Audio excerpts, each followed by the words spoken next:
welcome back to Metropole Television. My name is Simba Elijah Charles Kiaki. So Wendy, this is for you though.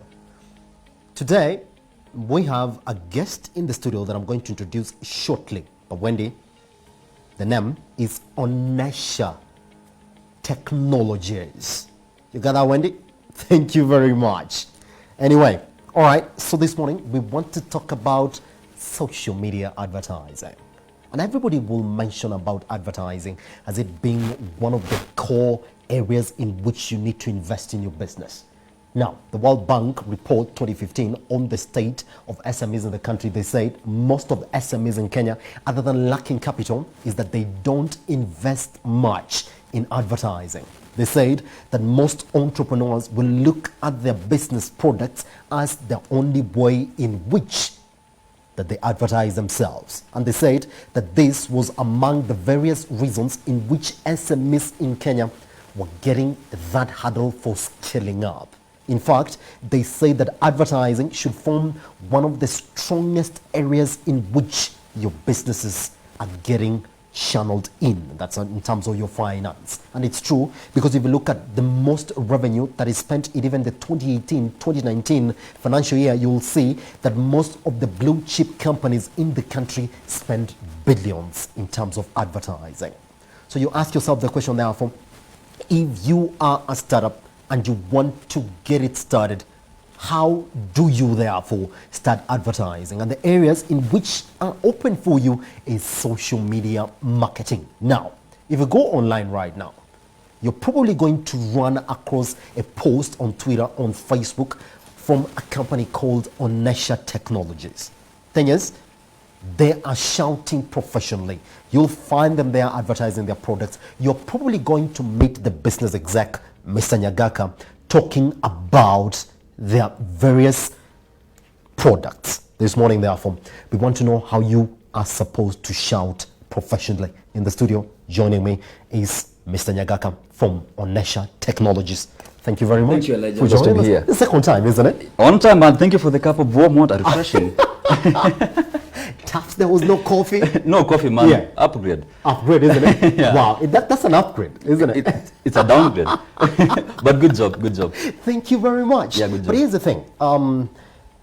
People are really getting to notice you on social media. Yeah. In fact, most of the people that you target, you're bound to find them on social media. Even Yes. the ones that you don't necessarily target, they're getting to recognize your message on social media. Now, let's really go back to 2015 Sure. and talk about advertising before we get to advertising on social media. Now, the World Bank says that most of the enterprises in Kenya, they actually don't view advertising as one of those areas they should invest in.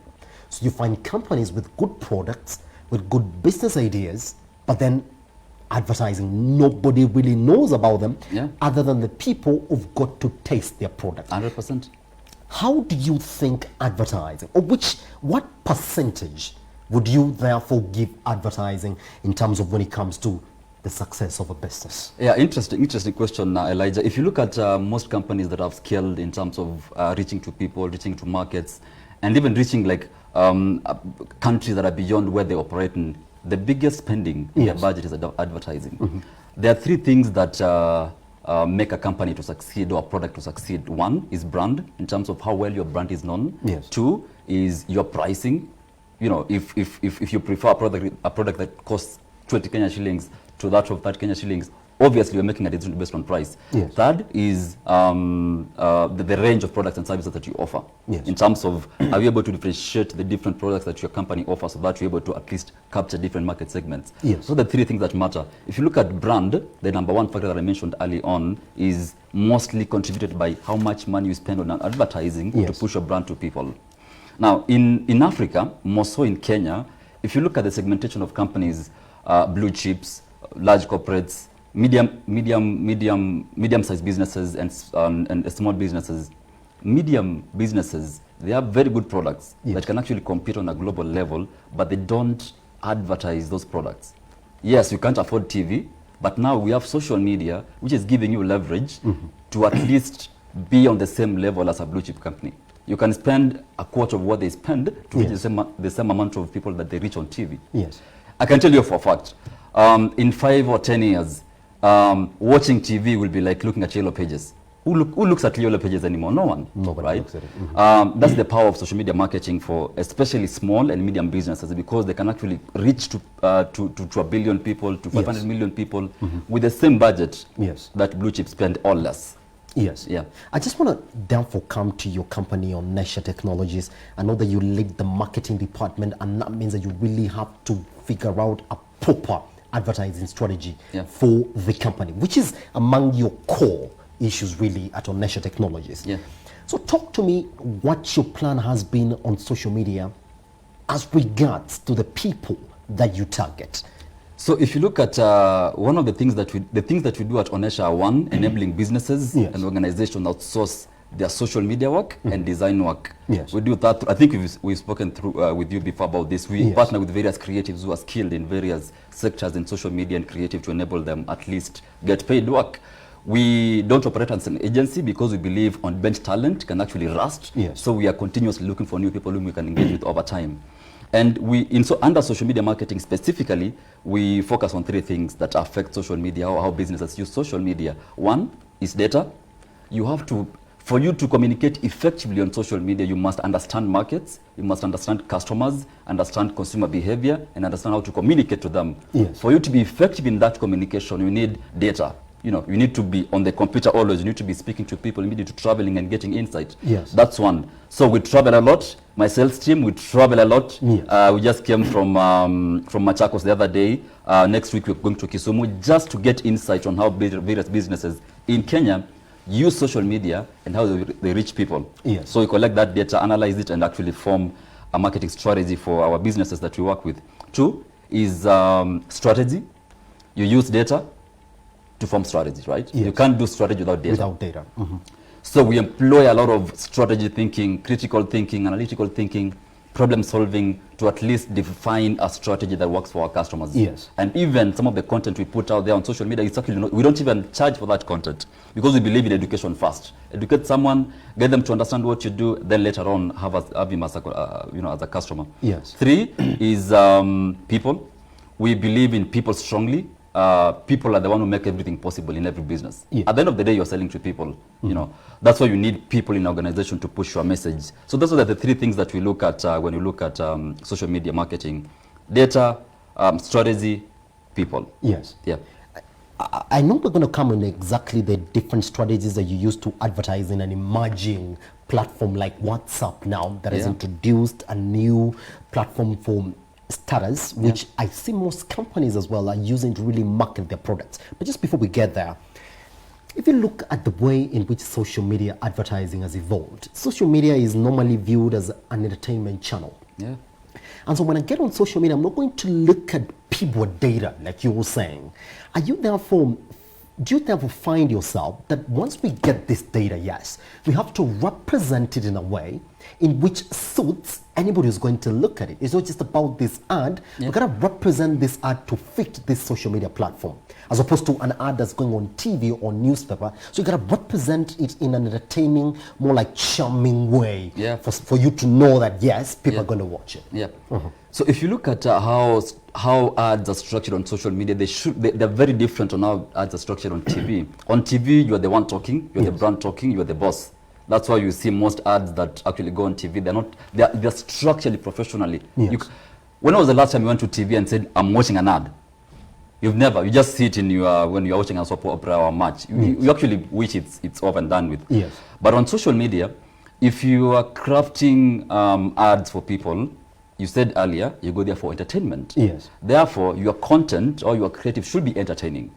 Don't go to social media and put me an ad that that is like TV. Like people won't watch that. People want to go to social media and see engaging content from a brand. When I talk about data, if you research, for example, if you've been doing research for the last 1 year, and you've realized that people who consume fashion, they like to buy products after seeing their icons wearing that particular item. Yes. Therefore, that should be the strategy for you to use. So when you collect data, you shouldn't present it as numbers to people. It's like saying, for example, I've realized 25% of Kenyans buy things from now Jumia or whichever. You don't show that to people, right? Yes, yes. The point is, how do you use that information to drive a product? If you realize 25% of people are now buying things on social media, on Jumia, for example, and they're getting to know about Jumia from social media, Yes. that means how can you ride on that knowledge, on that wave, for you peer to actually reach to people? It's Yes. interesting. If you look at, if for example, I've bought a phone from social media by the fact that I know Jumia, or you've seen Onesha advertising one of their businesses, or their customers, therefore you can actually spend less than what Jumia spent to reach the same customer if you use the same message. Yes. So it's being tactical, you know, Yes. how you message your you bring in your message. Now, this is an emerging trend when it comes to social media advertising nowadays. Now, WhatsApp, just a couple of years ago, is it like 2 years ago, yes, they introduced this status links. Oh man, memes. Isn't it? Memes and all People that, watching isn't it? memes, yeah. Yes. Yeah. So how do you think this has gone a long way in changing the way in which people advertise? And for someone who wants to advertise on WhatsApp, how are you supposed to therefore attach or attack this area? If you look at interesting space that you've mentioned in terms of WhatsApp, so WhatsApp stories Yeah, is WhatsApp connected to stories and then Instagram WhatsApp stories. links, yes. Yeah, now Twitter is putting up something as well for stories. YouTube has launched stories. Yes. So it's interesting to see, and all this came from Snapchat, right? Snapchat pioneered the stories aspect, because people were like, I want to go into Elijah's profile and Yes. see what he's doing right now on TV. Yes. I can't do that on Facebook. I can't do that on Instagram. I want to see right now, right? So if you look at status/stories on how they operate, it's sort of instantaneous and structured messaging on how someone or a business communicates. Yes. For example, if Metropole is putting out a piece of content on WhatsApp status of their employees, Yes. it makes no sense for you to hire an editor, for you to hire someone creative, for you to hire someone, I don't know how many people to edit it and they put it on status. Status is supposed to be basically raw content that communicates what you are doing at the moment. Yes. Which is what brands should do, for example. For example, if I'm a brand or if I'm a product, if I'm a business launching a drink to consumers, you know, it will be interesting for me to just like take all the 100 employees in my factory, record 100 pieces of content, put it on their status, ask how many people want to test that product, and get early testers of that Get product. early tested of that. Then you're able to product. see, okay, how many people like this test, how many people like this test, how many people like this test. That's basically simple sampling, Yes. which you could have paid millions to Synovate to get that insight, right? Yes. So that's the power of instantaneous feedback from statuses, because you're able to actually understand what someone thinks in a moment. Yes. Yeah. And so do you think, and I want to ask you this question because my editor actually did come across one of your messages on WhatsApp when you're talking about what it really means for proper advertising. You're talking about what you're doing, Yeah. and you're talking about what it really means to be on Nesha Technologies platform. So now, when it comes to selling a product, okay, Yeah. on WhatsApp, because at the end of the day, you're advertising to increase your sales. Are there areas that you don't need to touch on for you to draw more people to your product, or you just need to go on and out and tell people, well, come to our platform, this is exactly what it is that you're supposed to get? Or are we therefore supposed to sit down and say, well, on WhatsApp, these are the only messages that should be there? Are you finding yourself having a strategy just for WhatsApp therefore? Yes, yes. Yes.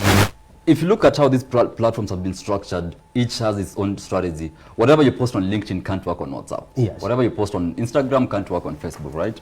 So when you're doing strategy, when we do strategy for businesses on how they should use all these platforms, we say, guys, let's treat each platform as an individual. So like, for example, me giving you the same. If, for example, I can't give you the same type of food similar to what your editor, checks. I don't know your preference. So that's how you should treat Facebook, Twitter, Instagram, WhatsApp. So when we are designing strategy for businesses, we say, I think most people on Instagram like high quality content. Flashy. That's where social media, that's where socialites thrive, right? Yes, yes. Therefore, if your business is creating content for Instagram, Yes. let it be high quality, engaging, and sort of not so professional. Yes. So create a strategy for that. If you're going to Twitter is where elite Kenyans Yeah, go the to, professional to have type, isn't it? discussions, right? Yes. So therefore your content has to be sort of elite. If you look at, if you go to, for example, trends on trends on for example, Twitter. Look at you have like different trends that are trending during that day. If you notice, you have like top 5 trends, and there's a place where your brand can chip in. Therefore, you can't go there and then start being so professional to people on Twitter. You have to be along the trend. Yes. If, for example, Formula One is what is trending, how can you make your brand also talk about Formula One? I see. So when we talk to businesses, or when we engage with businesses on how they should use platforms like Twitter and stuff, you should look at what are people in that platform talking about at that moment in time. So that way you are in line with what is happening at that moment in time. Yes. If, for example, you're using LinkedIn, don't go there posting products, here is what you sell, here, blah, blah, blah. LinkedIn, tell stories about your employees, yes. stories about people who build your business, how you got there. Then people on LinkedIn will buy from people. Yes. They buy from professionals. So the point is, when we were crafting, even WhatsApp, right? WhatsApp thrives on memes, yes. right? For myself, sometimes I go to WhatsApp status to check at 20% of why I go to WhatsApp is to look just at because people's of the memes and all whatever. that. So even how you craft your message, then you should craft it in that along that way, lines, right? Yes. So when we work with businesses, or what I will advise businesses to do when doing social is, don't be professional. Yes. Sometimes when we work with a brand, we tell them, oh, don't. For example, one of our bigger category of our customers are hotels. Yes. So when we work with them, we tell them, don't show people an all neat bed. It's neat, it's clean, it's everything. People want to see how the bed was made. Someone poured wine on it. So a kid is jumping on the bed, right? Yes. That's what people want to see on social media. Yes. If I come to your page at an hotel and I see I get bored, right? Yes. I want to see a bed that is dirty. But not dirty in a way that it's dirty. Yes. That is messy, sort of. I want to go and mess up that bed that way, right? So it's not like professional content. You're being this serious and stuff. You want to be fun as a brand. Yes. Yeah. Sort of appeal to that human side, yeah, of your customers and clients. Well, there's this that I really want us to get through very fast now, because I know somebody's just gonna start talking in my ear really quick. Yeah. Startups now are faced with going to the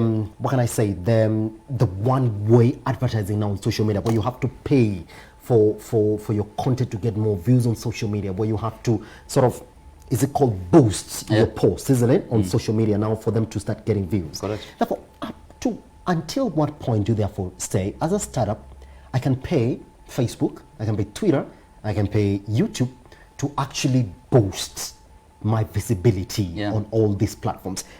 When is this point do you say, well, I think I've tried WhatsApp way, I've tried boosting it internally, but now it's time for me now to step up? Gotta pay dollars. Yes. Gotta pay dollars. So if you look at the number one mistake that most, let me say, startups make, or small businesses make, or medium businesses make when using social is, you like giving Facebook money, you like giving Google money, you like giving Twitter money, because you think by boosting you'll get customers. They wouldn't refuse your money, man. That's their business model. Yeah. But there's a way you can reach people easily without paying money. I will tell you 100% for sure. At Onesha, we spend less than around $10. I mean, $100 a week on advertising on social media. Yes. Why? Because we spend time and resources to A/B test. Meaning, we create, for example, 10 different pieces of content. From those 10 different pieces of content, we look at 8 of these pieces of content may not work. So we need to test these 10 different pieces of content for the next 3 months. The 2 pieces of content that will work organically without paying, that is what we will boost later. Yes. Because now if you boost, you're giving it more thrust. Most businesses do it, or most startups do it reverse. You create like 2 pieces of content and you boost it, and you get people, you expect people to, for example, if it's a restaurant, right? Yes. You want people to come to, you're opening a restaurant, you want people to walk in. The first day you say, I want to design a perfect graphic design poster and put it on social media and boost it with the $100 and expect people to come into your business. First, one, no one knows who you are. Second, you haven't tested what works for your business in that location, right? Yes. The right step could have been during your opening process. Maybe you spent like 6 months doing decorations, doing all those interior design. That's what people want to see first before they experience a brand. Yes. So you could have tested with those different types of content when you are doing rebuilding. Then when you launch during that day, you do now a grand, let me say, finale for your content. Then you boost that. Then say, guys, we are doing 50% off of all our products, but for you to get this 50% off, who can tell us the first video we posted? Yes. Then we'll have like 100 people responding. Yes. And from those 100 people, you get like 50% conversion. People who want to come and consume your products. You didn't pay a single cent to Facebook. You basically A/B tested, learned what people like. got insight, did social listening, and used that to your advantage. I see. Yeah. Okay, this is the last question I want to ask you. When you talk about positioning yourself on social media, I know now your position is really strong on social media, but what do you envision it to be in years to come, really? When somebody goes to Onesha social media, what do you envision it to be? So we offer two things at Onesha. One is design work or creative. Yes. Two is social media, because we believe creative drives 100% of what happens on social media. So we can't give social media without creative. Yes. So at Onesha, we aspire to partner with businesses that want to scale their products and want to scale their marketing operations Yes. At an affordable budget. So we want to work with at least 80% of Kenya's small businesses and Kenya's SMEs to enable them reach people beyond their locality. That's like in 5 years. Yes. And we want to scale that all over countries in Africa. That's sort of our mission. How can we enable businesses communicate effectively using creative and using social media to at least enable them scale? I think I'd mentioned this on the show before. Like one of the crippling issues that sort of kills small businesses in Africa is the small business mentality. Just because you sell, you've opened an hotel somewhere and you sell mandazis, you think you can only attract people around that area, right? Who said you can't attract people 10 kilometers away by just putting a post on social media and saying, people, order my mandazis, I'll do the free delivery for you. Yes. Someone who is opening an hotel can't think that way, because they haven't been, first of all, exposed beyond people around their locality. I'll give you an example. There's a place I normally buy chapatis around my home where I stay in Kasarani. I walk literally like 500 meters to that place, and I pass like 10 people to just go to that one person. Yes. If you look at that as scale, there is someone who goes from Kasarani all the way to town to go to eat at a specific restaurant. Yes. In fact, they sometimes even carry food to their houses from that restaurant. Surprisingly, that business doesn't know that I'm going to that restaurant all the way from Kasarani to eat. If the person knew, he would or she would scale that operation and say, guys, I want to expand my business from CBD and attract all people from Kasarani. So instead of them coming to me, I want to do delivery to them. And I can easily do that through social media. Yeah. That is sort of the mindset that we want to unlock for small businesses and medium businesses. If you work with them that way, they're able to see possibilities beyond what they do every day. Because they think advertising is for big businesses like Safaricom and stuff. Yes. Yeah. And apples and red apples. Is it red apples and red apples and green apples and green apples in billboards? That's you don't want to see that. Right? Yes. I just want to say thank you very much for joining us this morning. It's been a conversation. Anytime, man. Because I know you'll come back. Sure, for sure. Right? Yeah. Second time. Yeah. Kudos to your managing director for noticing our content on social. Thank you very much. All right. Yeah. This has been Mr. Nyagaka, one of the marketing execs for Onesha Technologies. Get online, know exactly what it is that they get into. If you're creative, they need you to also be part and parcel of whatever it is that they're pushing for. But of note is that you're going to find them on social media. You try, I will tell you, you'll find them. Anyway, my name is Simbalaji Shaolski again. Guess what? I've had a very bad cold, and the good news is that I might be going on leave as from tomorrow, just to nurse this cold. So from here, on the Business AM desk, because I will be joining you at 1 p.m. for Metropole TV News. I will see you next week, Wednesday, at exactly 6:30 a.m. But not to worry, somebody very beautiful and talented and well equipped with business matters is going to come in and take over. So from here at Metropole TV Studios, it's a time for me to say goodbye when it comes to Business AM and good morning when it comes to Metropole TV. All right.